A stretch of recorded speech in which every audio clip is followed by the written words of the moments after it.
So finally, the greatest chapter in One Piece is here. I mean, I haven't been this hyped since who knows how long.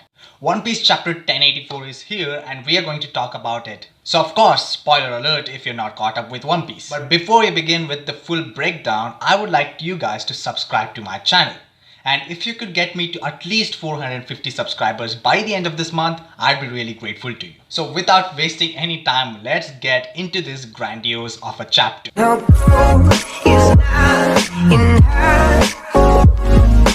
First of all, we have a massive color spread in which we see the women of One Piece, and it's absolutely amazing. And for the first time, I recognized each and every character that is in that picture. I mean, what does that even tell about me? So yes, let's talk about the chapter. The first ever scene that we see is actually Sabo fighting against the guards in the Marijoa island. Of course, this is a flashback scene and we see so many things happening, him using his flame powers and easily defeating them. This is also where he meets Bonnie and she's just like, I know who you are with the Revolutionary Army and I'm also here to free my dad. We both have a common goal, so we have to work together and let's just skip the small talk.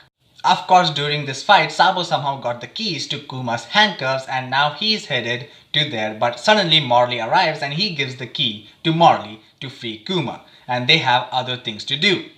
So of course, he asks Bonnie what her next move is and she replies that she is going to Agate Island because she needs to know if Vegapunk can restore her father's memories because that's what she wants. And that's why she is actually at Agate Island that we know in the Agate Island arc in the present. Also, Sabo just realizes that there are people searching for them and he just, holds Bonnie and he's now in the ceiling, I guess, and he is an absolute Riz master.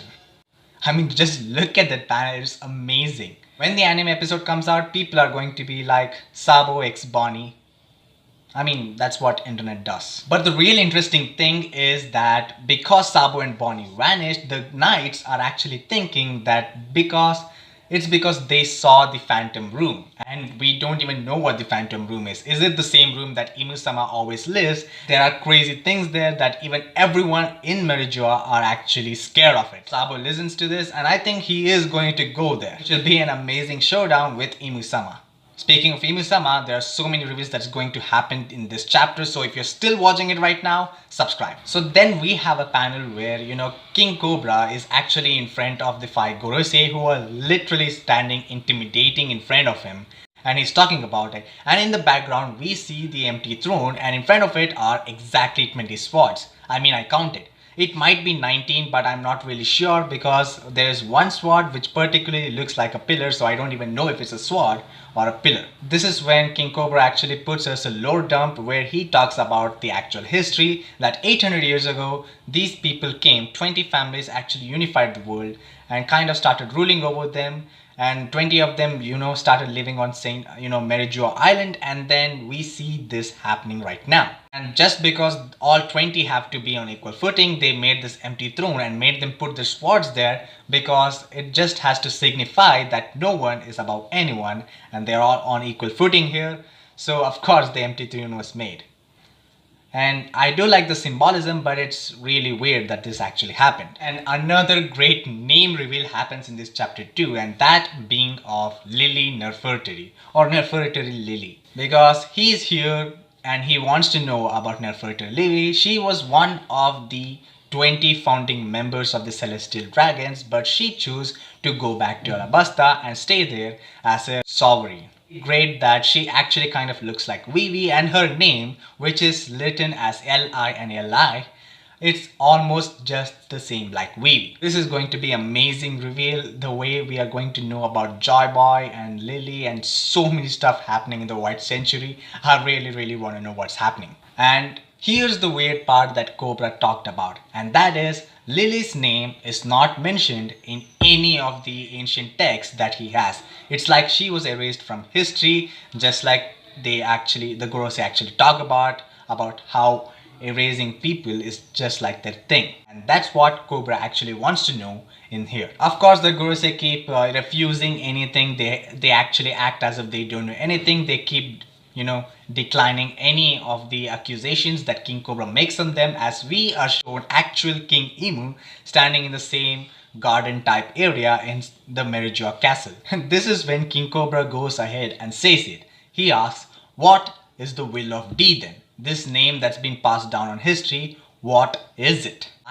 I'm pretty sure that people are going to be freaking out when this actually happens in the anime episode. Of course, the Gorosei are actually trying to, decline this too, until, King Cobra just reveals that there is a letter that's been passed down from generation to generation in the Nefertari family, and because Lily never came back to Arabasta, it seems that, Lily's brother actually took the reign for the kingdom and he has become king, and then so on and so forth. But there seems to be a letter that's been passed down from generations, and it presumably is from Lily, and there is something written in that, which we don't know what it is, but I'm really excited to know, because Oda really does this. If he has started a plot point, then it will always have a meaning. I'm really interested, and I think this will be revealed the next chapter next week, I guess, because Oda is really continuing the flashback in these chapters, and I think that will happen. Even though I really want to return to Agate Island, I'm really interested or invested in this right now. This is when we see a slave Kuma and Charloss, the Saint Charloss that we all know and love,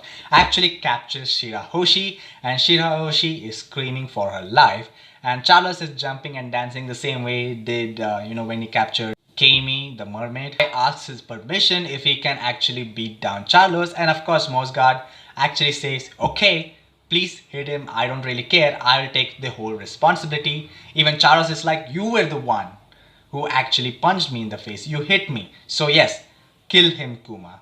That's what he said. And just when Shirahoshi's brother is actually going to strike against Charloss and Kuma because of the way they treated Shirahoshi, Mosgard actually stops him and says that your kingdom will be in danger if this happens. Let the pirates take care of this matter. And that is when we see a massive 2-page spread again, where we see Saint Charloss beaten down to a pulp by both Sai and Leo, who use their most powerful attacks to date and just pummel him into this cartoon kind of thing. That was really mind-blowing.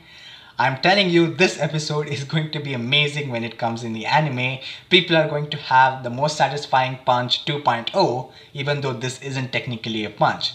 But whenever we see, Charloss being hit, it will always be a hit. You see what I did there? And Kuma is about to attack them, but suddenly out of nowhere Charloss just barges into the building and captures Kuma, and is like, let's go Kuma, we are here, I have the key for your handcuffs and we need to go. And I think that's how they got Kuma, and they just went back there until, after all this trouble, Kuma just flies back into this place. And the greatest thing that happens at the end of this chapter is just Imu casually walks in as the Gorosei are speaking to King Cobra, and the Gorosei actually tried to warn Imu-Sama that Cobra is still here, and even Cobra is shocked as Imu just walks up the throne and he tells Lily. This is the first ever word that Imu-Sama has actually talked about, and we are gonna know if it's a boy or a girl when the anime actually drops.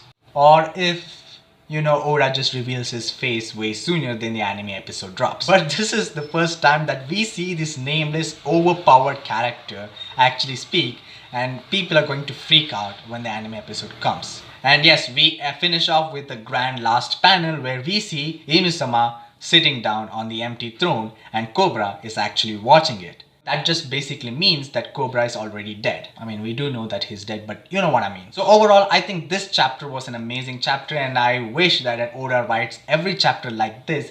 I'm really loving the final saga, and I really want to see the greatest ending to the greatest story of all time. And I'm here for it, and I guess you guys are too. I do videos like this almost every time and every week, and I will talk about One Piece for a really long time. So if you don't want to miss out on that, subscribe.